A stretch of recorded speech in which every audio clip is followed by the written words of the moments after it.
I'm Danielle and I am the founder of The Joyful Edit. Welcome back to my channel and thank you for being here. I just popped out for a little walk because my brain was like a little bit fried, and I saw a robin and it was just so lovely. Like, I don't know what it is, but it's one of those birds that everyone's like, oh my goodness, there's a robin. As if we've never seen a robin ever before in our lives.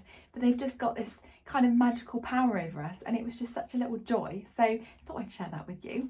But today is all about giving your future self a better life. So we're now coming to the end of January, which is often marked with like New Year's resolutions, goal setting, taking massive action. And we do things we don't want to do because of something we want in the future. So trust me when I say no one, and I mean no one, wants to go outside in the freezing cold and go for a run. Everyone wants to stay indoors in the warmth, watch Netflix and have loads of chocolate. But we're doing it because we know our future selves will thank us for it. And this act of doing something for our future selves really got me thinking about just how important it is. And it's one of the most important things for like personal growth and success. And if you think about it, it's a form of self-care. It builds our like self-love and our self-trust. And it also builds our self-worth. And I know so many of us need to get that built up because it is at an all-time low for a lot of us. And the reason it does that is because we only allow ourselves to receive as much as we believe we deserve. So the simple act of like taking care of our future selves is really important because it builds on that self-love and that self-trust, which then leads to like increased self-worth. So there's so many things behind it, and I just think it's such an important topic, so I kind of want to share it with you. And I think it's so easy to kind of get caught up in, you know, the spin of New Year's resolutions, massive action from like literally day dot. So come January the 1st, we're going to do everything. And I, for one, find that incredibly overwhelming. And I just think, well, what if we were to do things differently? Because I do not find the depths of winter to be the most inspiring or motivating to take action. So instead, I wanted us to ease ourselves gently into the new year and like really nurture ourselves. And to do that, I think that the best way is to build the foundations for a better you. Let's like create some foundations and put down some roots and get things in motion, which our future selves will thank us for. So what I've done is I've put together a list of 8 small ways in which you can kind of care for your future self and create like a better version of you. And honestly, I think I'm gonna have to do a part 2. Like there's just like so many things that you can do, and I absolutely love this. I've been so absorbed in this subject, which is probably why my brain is fried, but it just goes to show like, oh, it's just such a great thing to share. So number 1, set the house before you go to bed. Honestly, this is so important, and it's such a game changer. So like put away your clothes, like fluff up your pillows, put your blanket away, make sure you've done all the washing up and wipe down those surfaces. Like honestly, like when you do that and you wake up the next day, it completely changes your mindset and your thoughts. So rather than thinking, oh gosh, the house is a mess, instead you think, oh my gosh, I'm so grateful that I tidied up last night. And it's that kind of act of self-love, and it just sets the tone for the day. And I have been doing that for so long, and the times when I don't do it, I massively feel it, and it really affects my energy and it really affects the rest of my day. Number 2, planning your week. So you know how I'm just absolutely obsessed with planning and to-do lists and knowing what's happening and scheduling. Well, there is a reason for it, because it absolutely like transforms your life. And I just think like knowing what appointments you have, when you're going to see your friends, what work schedules you've got, and what work commitments, things you've got to like look forward to as well. It's just like a great way of taking care of yourself for the week ahead. And you can also extend this by planning the night before the day ahead.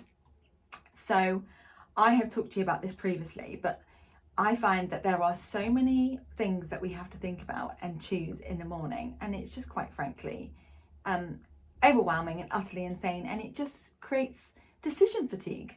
So you have to think about what you're going to wear, what you need to pack, what you're going to have for breakfast. Like there's so many things that you need to do. And if you're like me and you have ADHD, it's just too much. So what I suggest is you take care of your future self tomorrow by eliminating all of that stress. So set out your outfit for the day, have your to-do list written out, have your bag packed, charge your phone the night before. Like it's nothing worse when you wake up and need to leave and your phone is not charged. Like we've all been there, right?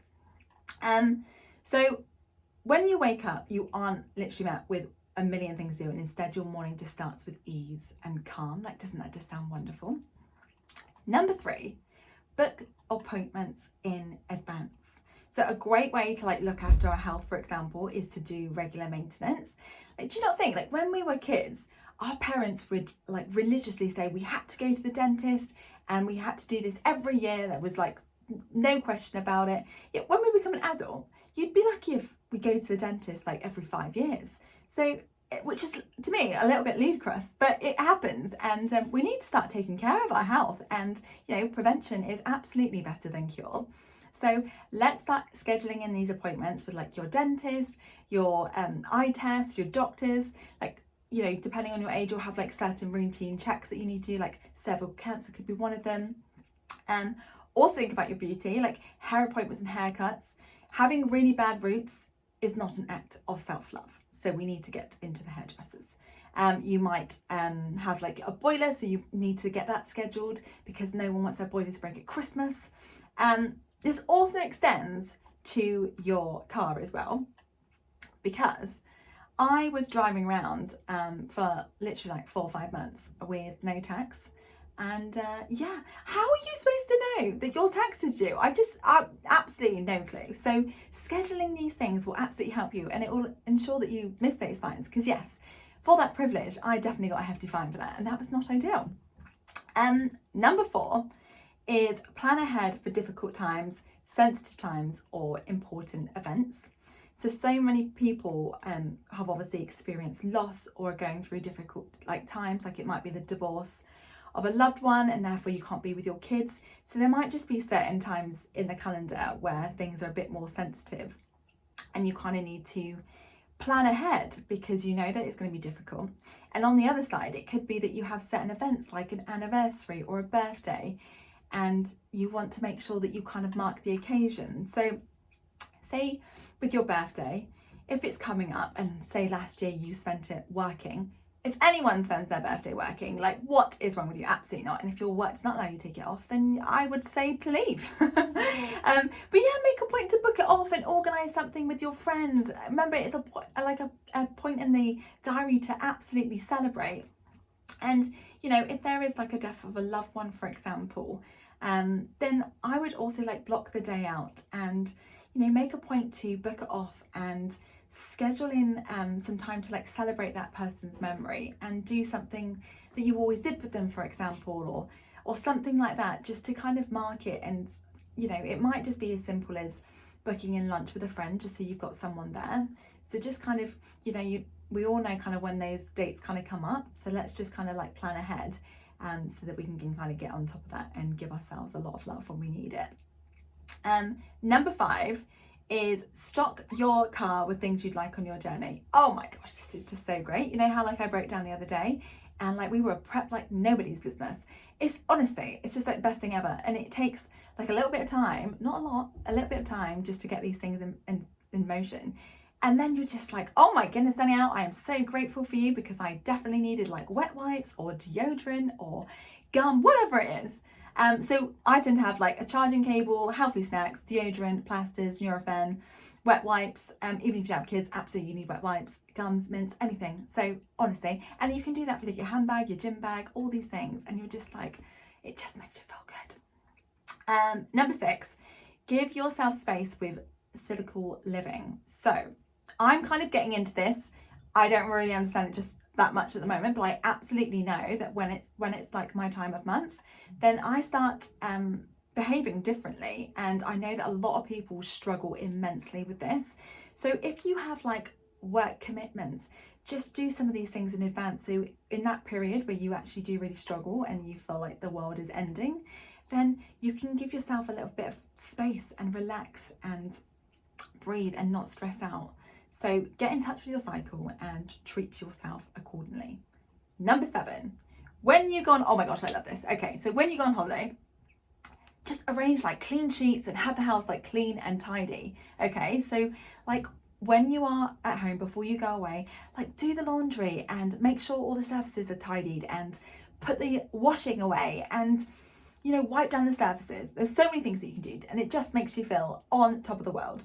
And like when you are on your way home, just turn on like your hive and like do the heating in advance so that you come home and your house is just so nice and warm. Like, oh my gosh, what a dream. And then like when you are coming back from holiday, make sure that beforehand you've like arranged like a shopping delivery to turn up a couple of hours after you've got home, so you can have like fresh milk and tea and food, and it just helps you to feel back at home. Because you know what, after you've come back from your amazing holiday and you come back to a cold, messy house and you don't even have a cup of tea to keep you happy, you are not going to feel good. That is not the vibe. Like, we love ourselves too much to make that happen, okay? Number 8, thank you for bearing with me. Like, honestly, I'm just so excited. That's why it needs to be a part 2, because otherwise it'd go on and on and on. Set recurring reminders to take the pressure off yourself. I have said to you, like, oh my goodness, I have so many things going on in my head, and I know I'm not the only one. So it just allows you to take off the pressure. So, for example, I have one for going to bed. I have one for like a morning and afternoon break, because otherwise I absolutely will not take it and I wonder why I cannot see. And it's just like the mental load of having to remember everything. It's just too much. So do yourself a favour and get your phone to act like a personal assistant and get it to remind you to do all the things that you need reminding of, and just remove the mental barrier. So I hope you enjoyed today's video. I appreciate it's a little bit longer, but hopefully you've got loads and loads of little tips that you can start implementing literally today that your future self will thank you for. And I absolutely am going to do a part 2, because there's just so much to share with you and you can take so many tips and tricks from this. So I'm sending you so much love and so much blessings. Have a wonderful day. Spot those robins, because at the moment they are literally everywhere. What a blessing of January. And I will see you tomorrow.